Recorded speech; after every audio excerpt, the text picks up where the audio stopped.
The following is a presentation of the iRacing Esports Network.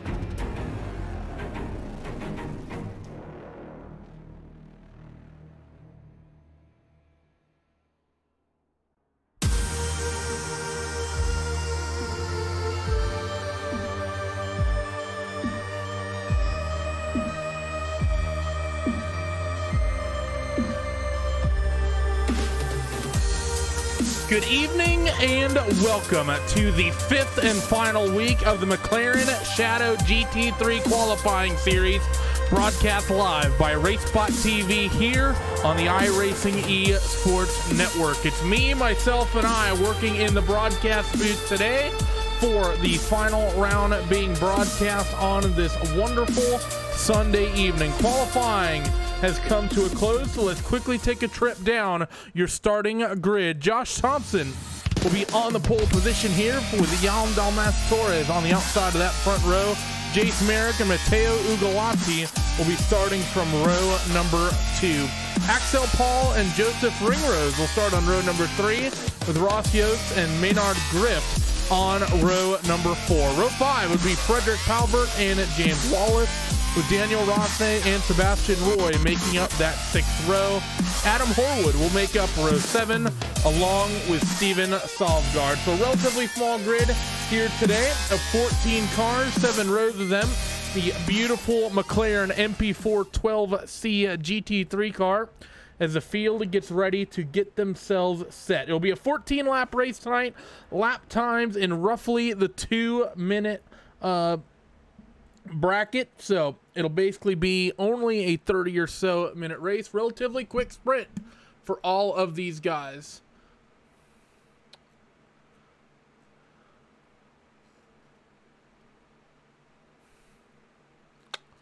Hope you guys are having a wonderful Sunday afternoon. Of course, this being the final round, the iRacing driver with the highest combined points total from the 2 series. Of course, remember there was a segment with the McLaren F1 car before this got started. Will with the highest combined points from the 2 series will earn an invitation to the finals to be held in January at the start of next year at the McLaren headquarters in the UK. So a lot on the line for these guys.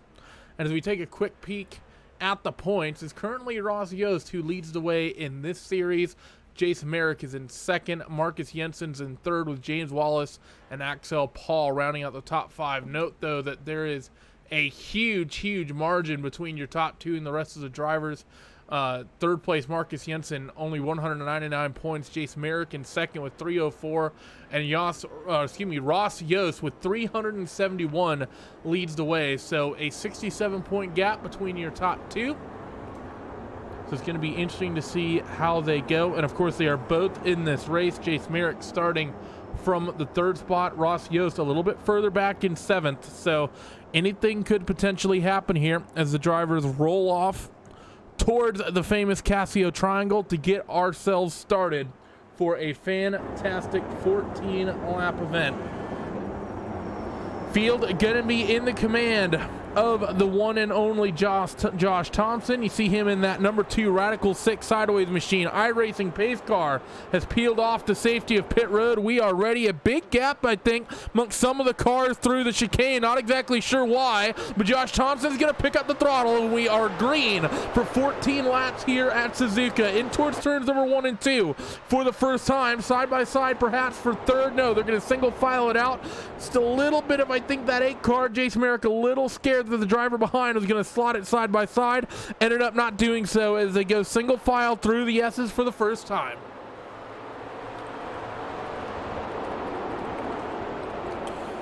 So they worked through one of the most iconic sequence of corners in all of racing and probably in all of Japan for sure. Very difficult to line up and run correctly. Get yourself an optimal run through every single one of those corners. Carry good speed, good momentum. And now into the Degners. Through Degner number 1. Very quick corner. You need to hop the curbs just right. Do it too much as they work through Degner 2. And you're going to find yourself potentially high centering the car, especially on the exit of Degner 2. Now in towards the hairpin. Everything single file. Jan Torres not even thinking about making a move just yet as they work themselves now up on towards the Spoon sector of the racetrack, one of the most iconic corners in all of racing. Through the long right-hander of a straightaway, which isn't particularly straight whatsoever. Not a lot of the straightaways here at Suzuka really are very straight as they work through the second part of Spoon, and now the second longest straightaway on the run in towards 130R. You can see the gap that the top two already have as they work themselves down in towards the end of the first lap. They're right on board with Mr. Torres, trying to stay in the slipstream of Josh Thompson. Here a bit of a lift as they work through that quick left-hander and then in towards the chicane, closing ever so much as he goes onto the brakes.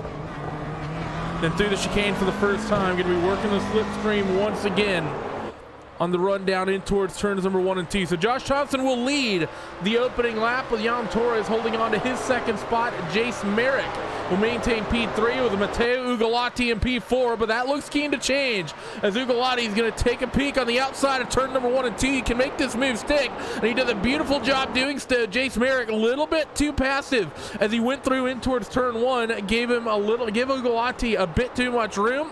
Because of that, Ugolotti ends up inheriting that third position away from Mr. Merrick as they work through in towards the S's once again. Top two remain as they were. It's still Joseph Ringrose, by the way, running in P number 5. As up through this Dunlop corner, very, very long, almost 180 degrees around here at that one. So could say it's one of the world's longest hairpins. They work now in towards the second Degner. The field pretty much single filing its way out. Not a lot of close battles up and down the field. Not a lot of people trading spots on that opening lap. Spot or two gained here and there. There's a little bit of contact between those two. You can hear it as they work through the hairpin. Now on the run down in towards Spoon once again for the second time. This entire group still saying single file. But Jan Torres is keeping Josh Thompson honest. This is going to be our closest fight on the racetrack, I think, for this 14-lap event. They scream off of Spoon once again.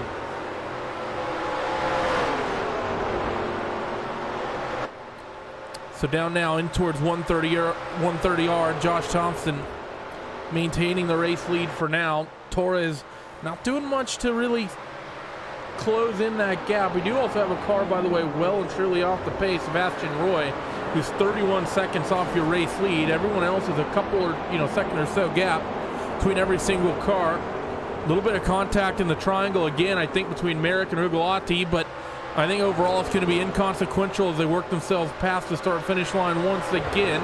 And Ugolotti officially picks up that third spot. Torres thought about making a move in towards turn 1, but was not quite able to get that job done, as I'm now joined by the one and only Justin Prince. Justin, how's it going? It's going good so far, and it's looking like a good race so far in the early going, especially with some of the battles starting to form up. You can tell the way Torres is driving right now, just at the start of this race here, Randy, that he wants to try and find any chance of a mistake from Thompson. He's not really making too many mistakes and not been able to really capitalize at times right now to try and get that spot. Yeah, Thompson's been picture perfect through these first couple of laps, and in the qualifying, you definitely expect that. Josh is about a tenth and some change quicker on that lap, and if that's the sort of pace that Torres is having to deal with, the pace differential, he's just going to be using the slipstream to pretty much make up for that. Of course, here at Suzuka, Justin, it's one of those tracks where you really can make up some big chunks of time over the course of the lap in the slipstream. Very long straightaways. Of course, you have the front straight's very long. You have this stretch here, the leader they're currently working down from the hairpin up towards Spoon, and then off of Spoon towards 130R, and even down towards into the chicane. There's about 3 to 4 tenths a lap, I think, in slipstream alone. So Torres can potentially use that to his advantage, but by the looks of things, it's not quite enough for him to keep up with the number 2 driver of Josh Thompson, UK and Ireland driver, battling the Iberian in Torres. Yeah, it doesn't look quite to be quite enough because Thompson, in more of the technical corners where you can't really have that draft, has been able to pull away. Look at this with Torres trying to take advantage of some of that with going in late braking, but it's not working out once you get in towards the S's and so forth, where that's where Thompson seems to excel and gain the time back that you have in the slipstream. And that's what he's doing in the case. Torres is able to still close up a bit. Then Thompson is able to extend once he gets through the S's. Matteo Ugolotti has done a good job, though, as well, to open up a gap after picking up that third spot on Jace Merrick. And keep in mind, like we said at the top of the show, it's Ross Yost who leads the points in this championship coming into this round at Suzuka. His closest and really only rival in the points is actually Jace Merrick in that 8 car. So if Ross Yost currently runs in that 8th spot, really no cars really too close to him. Axel Paul's about a second or so up the road from him, but not really in a position to really improve his position. And Jace Merrick looking like he's running in a good spot right now to at least close the distance on those points. Yeah, he's in a real good position. A difference of about 4 total positions between those drivers. And in terms of lap time between Merrick and Yost on the track, at least half a second in terms of their pace. So it's going to be very difficult, I think, for Yost to try and gain the time, because he's starting to lose ground now to drivers like Paul and Griff, who are in front of him right now, even with the slipstream, because they're running more comfortably in terms of the pace and having a bit of a faster driver in Griff pulling Paul forward and away from Yost. Yeah, and that's not exactly what Yost would be wanting whatsoever as they work through this long right-hander once again. Going to check back in to our lead battle as they come off a spoon curve and down this long back straightaway once again. Torres still working that slipstream on Josh Thompson as they work their way in towards 130R. And just seems to me right now, Justin, like there's absolutely no gaining right now for Torres in the draft. Could be a possibility that these guys are running these cars so trimmed out, which is often something you'll do here at Suzuka, because you want the nose of the car to be planted as much as you can. So some drivers will actually take some wing out of that car and maybe try to, maybe try to counteract that oversteer with some softer rear springs, might adjust tire pressures a certain way, might even play with the ride heights just a little bit. But right now it seems like Thompson has that car as slippery as he can get it down the straights, because we've not seen Torres really close in the draft anywhere over the course of this lap. And you typically expect to see people, as long as the straights are here at Suzuka, to at least be reeling in about a car length, if not more. Yeah, exactly, and it definitely looks to be that case where Thompson has that car set up more to what he wants to have compared to what Torres has to be able to have the speed to pull away and not have an effect with the draft. Last time by, in fact, he actually recorded a faster time than Torres, in part because of that handling through these technical signs and being able to counteract the draft. Like, look at this right here, just in terms of the handling. Torres gains some time, tries to go for late braking. Thompson, though, backing up the corners, able to get better exits. That counteracts the draft by the end of these long straightaways to be able to get the pace he needs to keep the gap, or at least gain some extra time on top of that away up at the front. Yeah, things are still so close between these two, though. Things are still close as well in the fight for third, but what's not close is these two and the fight for third. It's right now between your second place runner of Juan Torres and Matteo Ugolotti in third, a 7-second margin between these two packs. These guys have had incredible pace compared to the rest of the field just in this opening handful of laps, Justin. The likes of Ugolotti and Merrick, and dare I say it, you get deeper back in the field, your championship leader Ross Yost, almost nothing he can do to potentially even maximize his points. Yeah, there's nothing. A lot of the drivers are currently trying to stick station single file for the most part. Griff, though, he's starting to have to play a bit of defense because Paul just went side by side with him for a split second, but then had to tuck back in because he was on the preferred lines for the exit. So most of these drivers, they're thinking, I think, right now to not make too many risks at this point to go side by side, and it's really getting to where it's hard to really make any sort of passes at this point in the early going of this race, the way it's shaping out on this racetrack. Yeah, definitely seems like that. One thing we didn't really talk about is the weather, and let's just take a quick peek at that as the drivers work their way down the front straightaways. Relatively cool day, 77 degrees Fahrenheit, partly cloudy, pretty much everything you would expect it. As Pavert, we're getting word, ended up going around. Now the driver running in P10. Looks like that would have happened somewhere down near 130R. Get a quick replay of that. Take a peek what exactly happened to this number 9 machine. Yeah, with that number 9 just ended up going too quick, it looks like, through the corner, ends up losing the back end and spins it around at the 360 and loses him some time, but just only lost the one spot to the number 11 machine in this race. but again, just ended up taking too much speed, loses that time. He's off and away, back again. And he's lucky to have not lost a little bit more than just that one spot at 130R. The corner, when you get it wrong, you typically find yourself on the outside wall really, really hard. He is really lucky. Basically spun that in the best way possible. The way he managed to come off the corner there. As we're taking a look at Merrick and Ugolotti once again, as they fight, as they work themselves in towards Spoon, coming towards half distance, in towards this towards this next lap. Going to be lap 7 of 14 they officially are working on, as Torres still trying to close the gap on Thompson as well. But you know, Merrick, having the few positions he has on Yost here tonight, he's going to want to pick up this third spot just to maximize his points all over his championship rival. Yeah, and that's exactly what you want to do if you're in a championship battle. Ugolotti loose. And that was a huge save to not be able to swing that around like we've seen with Pravert with the number 9 machine. A heck of a save, and that gains a little bit of time for Merrick to try and get those set points, which of course very important with the season continuing to round more and more down here in round 5.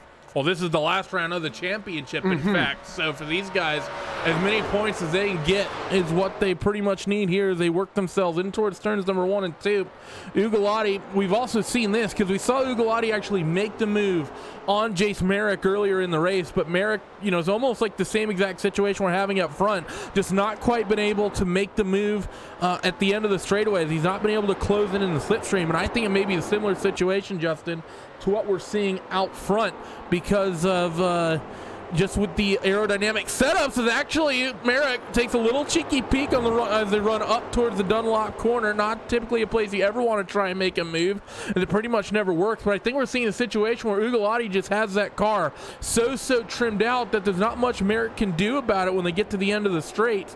The thing is, though, is that as we get deeper into this race, the tires are going to start to heat up more and more. They're going to start to hurt more and more. And the likes of Ugolotti and maybe even Josh Thompson, if they are running the car super trimmed out, are not going to like the tires as Ugolotti goes really wide into the hairpin, and this might open the door up for Merrick into Spoon. Yeah, and this is going to open up even more. You can see Ugolotti, he's been fighting the wheel on his car this entire way around the racetrack to the point where those back tires are ready to just snap around. It's going to be extremely difficult to make sure he's able to keep this car stable on the racetrack at this point, especially when they get to 130R, especially with Merrick providing the pressure. This is a great opportunity for Merrick with the slipstream. They're going to go side by side through 130R here. Let's see what they can do. It's definitely a good passing opportunity. Merrick's giving Ugolotti so much space, though, and that's going to give Ugolotti the advantage on the outside. But look at the drift from Ugolotti once again. Now Josh Ringrose, he's going to come into this as Merrick gets all sorts of sideways on the braking zone in towards the chicane. He's going to do a good job to hold on to that. How we still have 3 cars running after what just happened to them going through those couple sequences of corners. Merrick really had that position gained, Justin, but he just gave Ugolotti so much space through 130R. I know it's a scary place, so they continue jockeying for position down the front straightaway and in towards turn 1. Merrick, trying to keep Ringrose in his rearview mirror. I know it's scary going through 130R side by side. That's one of the marks of the great sim racers, that you're comfortable going through those sorts of corners in tight confines. And Merrick, the way he basically angled himself through 130R, there was no way he was ever going to set himself up to either make the pass through 130R or the run down into the triangle either. Yeah, exactly. I think at that point he was maybe thinking, I don't want to risk making contact and damaging my car or getting into an incident, but to go in the triangle with that amount of speed was absolutely a bit risky. Nearly locked up the tires, it looked. We missed this. Torres has taken the race lead from Josh Thompson. We were so busy watching that fight. That position ended up swapping. Justin, see if you can tell me when that ended up happening so we can get a replay of it. And guess where? It was 130R with the triangle. Lap 7 for them. 130R is when it started. We talked about a bit some of the troubles. A couple cars had it. Drift had issues. The leaders had it because Thompson locked up the backside, drifted through the ground, through sideways. Torres went through the gravel. Both went back on the racetrack, and then Torres was able to recover to make the pass in triangle, allowing Thompson on through. A heck of a sequence of events as drivers are starting to really start to lose their back ends of their cars through that section of the racetrack here, Randy. Definitely seems like it. We're going to get another look at this. We already saw one on a ride on board with Torres, so you can see exactly how difficult it is to work through one of these incidents. So if you watch Josh Thompson in towards 130R, he's going to snatch one of those tires while he gets on the brakes, going to shift too much weight forward on that car, gets on the oversteer. You see him get on the grass, and Torres, very wise decision to cut to the right there, ends up keeping himself in the race because of it. If he tries to take that corner normally, that's pretty much RIP Torres, and then he works himself in towards the chicane, and that is position picked up. Now the question is, though, is can he hold on to it, because you're going to have a likely charging Josh Thompson who's going to be wanting to pick that spot up, but likely it's charging Josh Thompson with some very, very overheated tires. Yeah, that was absolutely a heck of a save to even make sure you didn't lose the car at all and send it off into the tire barriers there. Just a heck of a moment there. Now the question is, though, how is that car going to handle now? And we're starting to see this now with just about a lot of the drivers in this field. We've seen that starting to pop up with Ugolati. We've seen that before with Breivert losing control of his car. Everyone is starting to deal with these tires starting to heat up to get loose in that section of the racetrack, it seems. And it is one of those things that for a sprint race, Justin, you're going to risk it. If this was more of an endurance race, pushing, an hour-long stint, or, God forbid you start talking 3 hours, driver swaps, 6, 12, 24, the setups are going to be very different, because you're going to have more wing on the car because you need more consistency in the tires for such a long run. Definitely hour-long fuel stints, plus potentially double and triple stinting tires, depending on how the strategy pans out. When you're talking about a sprint race, you're going to have that wing probably down as far as you can pretty much manage it, because to a certain extent, tire management doesn't really matter. It's just simply get yourself out there, use up those tires over 14 laps. So it's just so interesting to see how these guys continue to deal with it. As Merrick and Ugolati, they're going to stay single file on the run in towards 130R. So I'm going to shift over to this lead fight, which is still relatively spread out, and Torres doing a good job maintaining this 5 to 6 car length or so gap he has over Josh Thompson, actually opening it up to nearly 9 or 10. Yeah, he's really starting to grow the gap. In fact, recorded the fastest time of the racetrack that time by. So I think Thompson's really starting to feel issues with the tires at this point. It's getting to where, even with the sprint race situation, drivers are having to starting to continue to lose control in 130R, and now electing to lose the time and go for tires so they can finish the race. The number 11 of Rossi ended up just having the exact same thing, it looks like, happened. So everyone's starting to deal with this tire situation, and it's affecting Thompson the most of everyone, as speaking of Rossi, he just hit a tire wall. Ooh, that's not good whatsoever, as these guys continue working their way through. So let's see, these top two doing a good job maintaining this gap still is Torres, and same with Matteo Ugolati. These two fights, Justin, out in front between first and second and third and fourth, they're almost backwards, because out in front we have a driver that we think may not have the pace advantage, leading the way over a driver that's seemed to be quicker but really struggling with tires. And then behind you have the exact opposite. You have Matteo Ugolati, who's had the pace advantage and is struggling on tires, trying to hold off a driver that looks a little bit more comfortable at the moment. So it's sort of interesting to see these two different fights happening, somewhat. It's like yin and yang from one another. Yeah, yin and yang, and that car wants to swing around like that a bit as well. It's absolutely unbelievable. Look at that. Looks like Merrick also had the same bobble situation now just a moment ago. That lost him a heck of a lot of time, and now that gives some space to Ugolati now in that third spot because of that bobble. So it's kind of an interesting situation.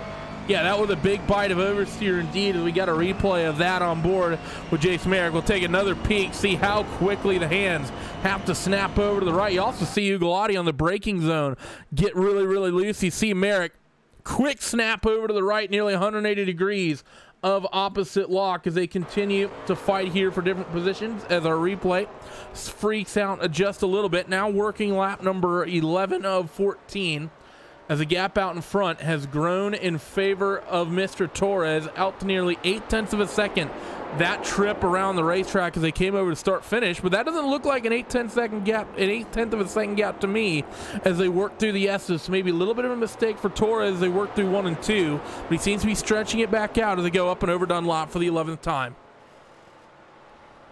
Yeah, still trying to stretch it out and break away from Thompson.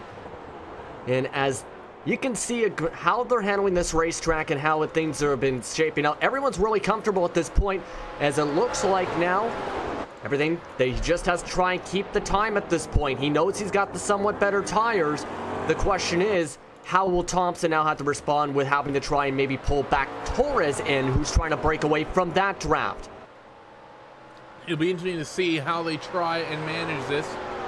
As through in towards Spoon go your top two once again, checking back in with Ugolotti and Merrick. Ugalotti's pretty much left Merrick in the dust. That gap is out to 1.4 seconds, so that's pretty much comfortably now Matteo Ugolotti in that third spot, unless we see a big mistake. And now for Merrick, he needs to worry about potentially falling into the clutches of this very flamboyantly painted number 5 car of Joseph Ringrose as they work through Spoon, coming towards 3 laps to go, and they get to start finish, because he is slowly but surely falling towards that number 5 machine. Yeah, slowly but surely. Now the question will be, can he keep the gap at this point? In terms of the time, it's about over a second right now. It's at this point, keep the car on the racetrack. Don't make any major mistakes and try and just preserve whatever points I think you can get at this point. You don't want to be in the situation where you wreck off the racetrack, especially with how 130R is. Drivers are starting to get into that situation left and right, it seems here, Randy. Especially at the edge of the top 10, especially now at the late going of this race. And now the leaders are going to have to deal with some of that traffic that is starting to spin around in 130R. Yep, we got one of those cars. He's going to wisely get his way over to the right-hand side of the racetrack. That was Steven Salsgaard. There's been a lot of attrition for what is really only a 14-lap race. In this one, we have 3 cars that are currently scored a lap down. Steven Salsgaard is one of them, who just went down a lap there. Daniel Rossi also scored 2 laps down, and Sebastian Roy, who's pretty much scored out of this race 8 laps down. On the number of drivers as well having other issues in 130R, Maynard Grift, who's still in the lead lap, minute and 20 off your leaders, as well as Frederick Pavert. We saw the incident that he had as it was 3 laps to go. I think that little bit of lap traffic may have helped Josh Thompson out, because that gap has closed dramatically from where it was at the start of this lap. So with 2.5 laps left in this thing, Justin, we're going to get an interesting fight for the lead here, as Josh has probably spent the last few laps trying to conserve his tires, get them cooled down as much as he can to try to at least make some sort of final charge here for Torres and for the race win, as they're going to get the 2 to go signal this time. Yeah, last time dropped off by 0.2 of a second, but now starting to get that draft once again. Matching up the braking lines, in fact, at this point. Did he cool them off just enough is going to be the question. Thompson showed a bit of the pace and at the start of this race before that incident 130R around the midway point. Can Torres hold on? That's the question. A huge amount of time gained, though, going through the triangle to close that car length gap up to just about a car length. And look at the slipstream. Thompson closing. Torres is feeling the pressure, and he's going to defend, but Thompson's not going to be close enough. So he's going to hold on to that second spot for now, and he needs to be patient here, Justin, because if you get too aggressive with it, you might throw away a little bit of time and ruin yourself an opportunity. Josh needs to set himself up one good position to make a pass and take advantage of it, excuse me. Yeah, right now, this is where Thompson, when he was at the front, this was where he was best on the racetrack. Through the technical portions, through the S's, before working their way towards the long straightaways. Lost a little bit of time, but should be able to gain this back up. He's now starting to have a bit more of a handle, it seems, compared to Torres because of cooling off the tires, as Thompson's starting to bobble his way through a lot of these apexes here, Randy. Yeah, he was pushing really hard through the apex and the track out point of Degner 2, and that cost him a little bit of time. So as much time as he closed up on the last lap, he's thrown away even more of it as they work themselves in towards Spoon for the second to final time. Josh Thompson trying to reel in Jan Torres. Will he be able to get there before they get the white? Yeah, this is going to be very difficult. There's a couple different opportunities to pass. The question will be, can he get to where he needs to be able to even have the slipstream to be able to go side by side? Lost some time compared to the last time by, to the point where Torres is starting to actually pull him away going towards 130R. At this point, it's going to be, Thompson's going to have to be very aggressive and try and hope that Torres makes a mistake to be able to close this gap to where he can make the move here. Through the casino for the 13th time of 14 has Josh Thompson. Did he use too much of his stuff up on the previous lap? We'll have to find out. The gap at start finish is 6.5 tenths of a second as they work down the front straightaway for the final time. Matteo Ugolotti, by the way, only has a 4/10 gap over Jace Merrick, so that's a margin we're going to have to keep an eye on as well. Through corners number 1 and 2, the official time at the start finish line was .671 of a second, so nearly 7/10 of a second. The advantage for Torres on this lap. Through the S's they will go as they close in on the lap car of Frederick Palvert.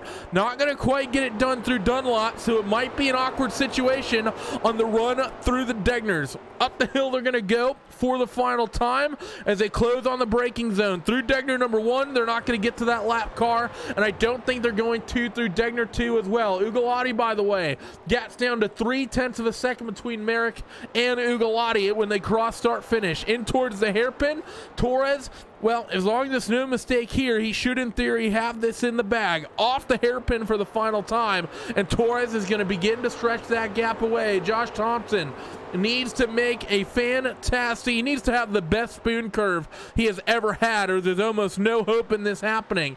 In towards spoon for the final time now for your top 2 drivers in order number 1 and 2. And look at that, Thompson pushes way wide through spoon. That's going to hurt him on that run up and over the curves and onto the AstroTurf.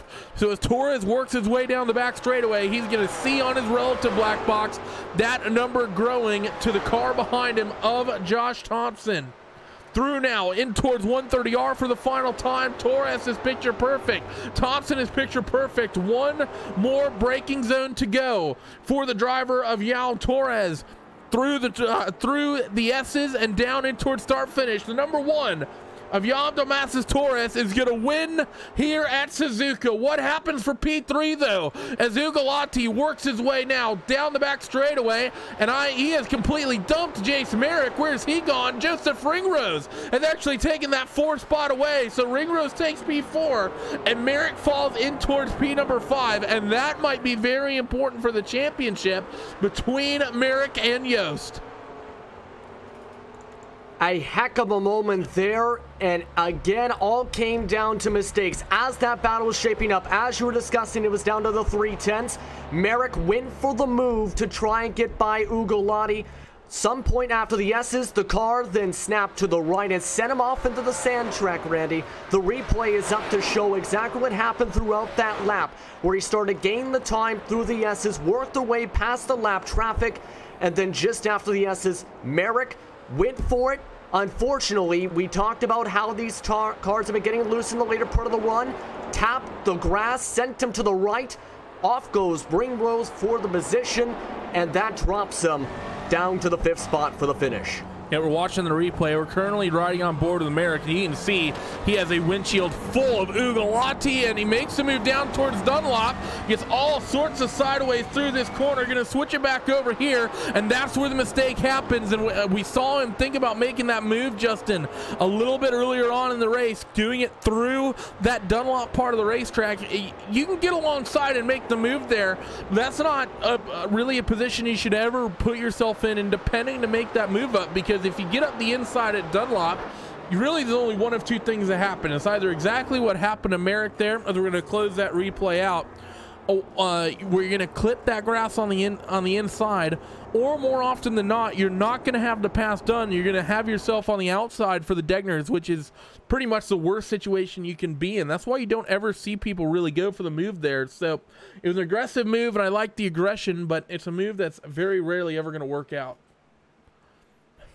Yeah, that definitely didn't work out for the move whatsoever. Just that touch, that tap of the grass ends up losing him points, ends up losing him a spot. And you just have to be able to time out that pass the right place you need to. He knew he had the faster car. It's just couldn't time it out the right exact spot to keep it off the grass there when going side by side, it looked like, Randy. Yep, that's definitely what it seemed like to me. So with that, let's go down your post-race results here. Mr. Torres takes the victory here after 14 laps of action in the McLaren Shadow GT3 qualifying series. Josh Thompson in that second spot, Matteo Ugolotti in third, with Joseph Ringrose and Jay Tamarick rounding out your top 5. Axel Paul in sixth, with Ross Yost in seventh, James Wallace in P8, and Adam Horwood will be your last car on the lead lap in P number 9. Frederick Palbert in the 10th spot will round out your top 10, as well as getting us into the cars that finish off of the lead lap, with Steven Salzgaard, Maynard Griff, Daniel Rossi, and Sebastian Roy rounding out the 14-car field. Do not go away here on RaceSpot TV. We are going to take a short break, see if we get anyone for some post-race interviews, and then move our way into closing this one out. Do not go away.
Welcome back here to RaceSpot TV, streaming live on the iRacing Esports Network, the final round of the McLaren Shadow GT3 qualifying series here from Suzuka. We know that Marcus Jensen had the combined points that he really didn't need to show up for the last half of the GT cars.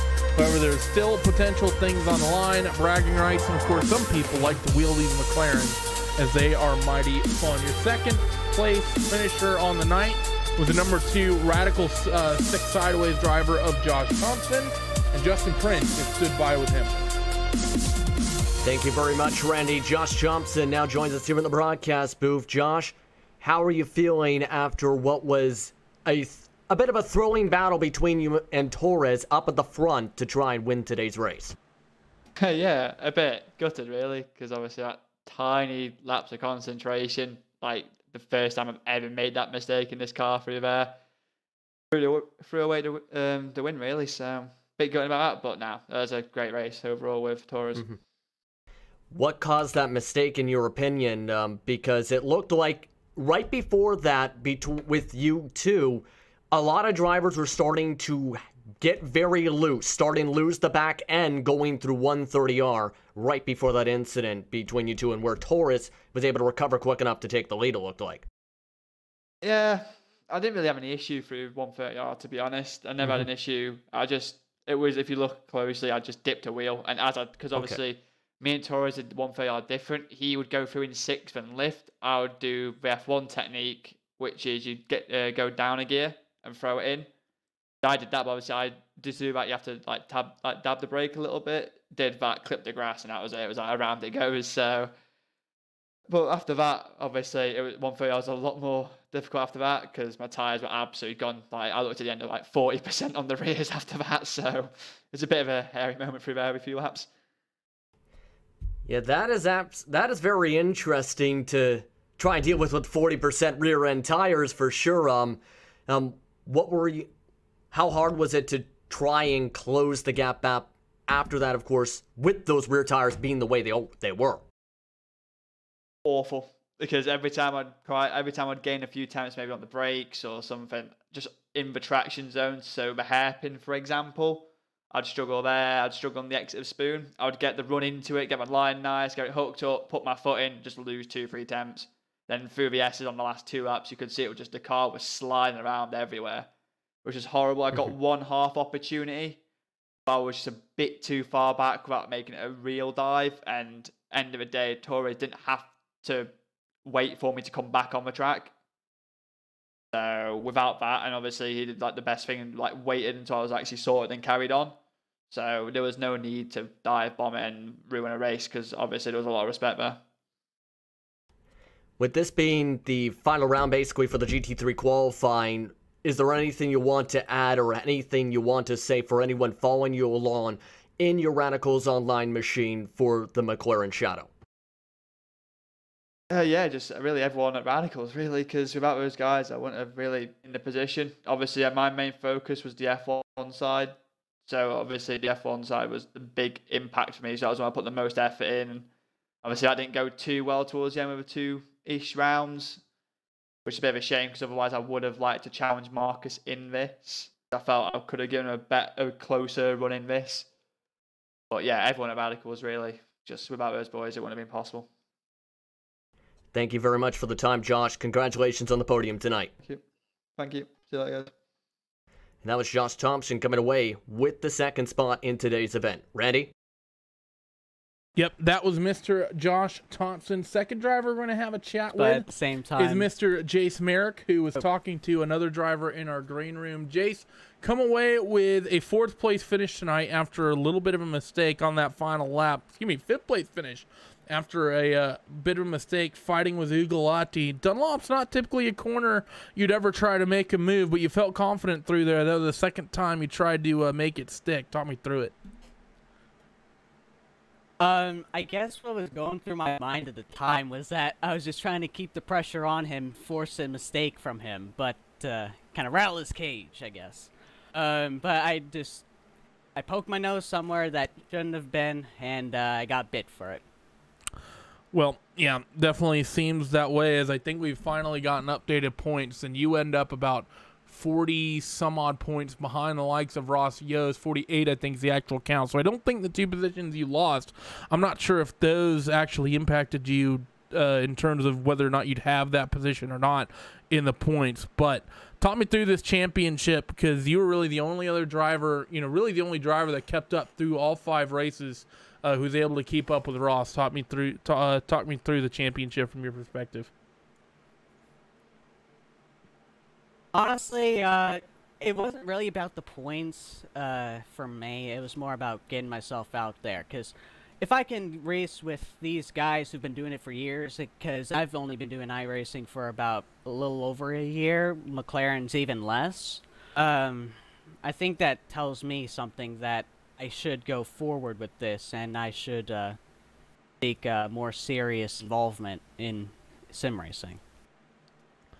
Well, definitely be interesting to see, and always fun seeing new talents creep up over the course of my sim racing history, Jace, and you could definitely be one of them. Thank you for joining us, and congratulations on a strong showing throughout this 5-round championship. Before we let you go, any sponsors, any friends, any shout-outs you would like to give out in the final interview of the season?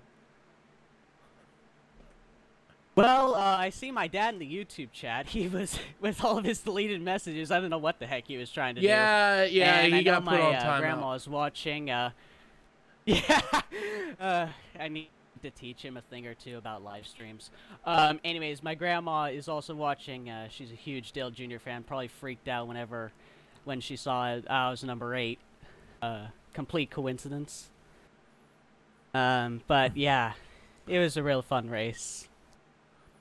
Well, thanks for joining us, Jason. Congrats on the P5. Good luck, I'd say, in the next round, but there's no round after this, in your future sim racing endeavors. Yeah, thank you for having me.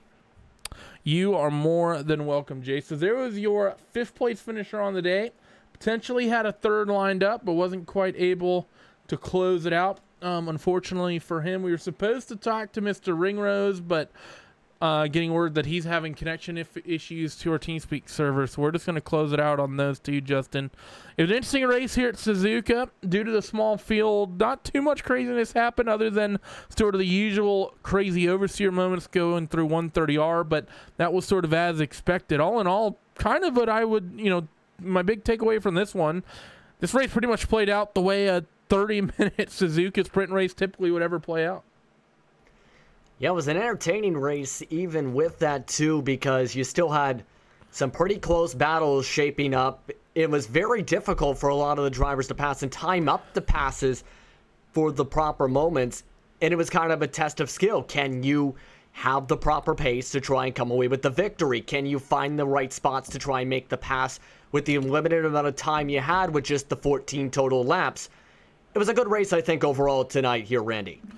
Definitely was, and it was a fantastic season for us to broadcast here on RaceSpot TV and on the iRacing Esports Network, but that is going to close it out here for us on RaceSpot TV. As you can see, that was your planned broadcast group of Will Vincent and Connery Maddox. They had to jet though, so just in your minds, imagine that says Justin Prince and Randolph Chinnis. We have huge other people to thank though for the work they do to make our broadcast possible. Esteban Ballo at TrackCams22.com for the work he does for the beautiful camera packs you see on all of our road course races. Mr. Andy Werner of And Wern Designs. Mr. Simon Grossman as well at Appgeneering. He's the one who coded the overlays. Andy did the beautiful picture making for them, as well as Nick Tisson over at RaceSpot.tv for the RaceSpot TV live timing, and all the work that he does as well. That has been it for us here on RaceSpot TV. Some interesting championships coming up over the next week or so. Finales of a variety of the World Championship Series iRacing offers, including both of the World of Outlaw Series that have their finales coming over the next 2 weeks. Late models tomorrow night. Sprint cars the week after, the NASCAR Peak Antifreeze Series, as well as the World Championship Grand Prix Series, and of course, you can't forget the iRacing Rallycross World Championship Series. Thank you all for tuning in. We hope to see you tune into some of those events and more over the course of the run out of 2018. Of course, we hope to see you in 2019. Bye-bye.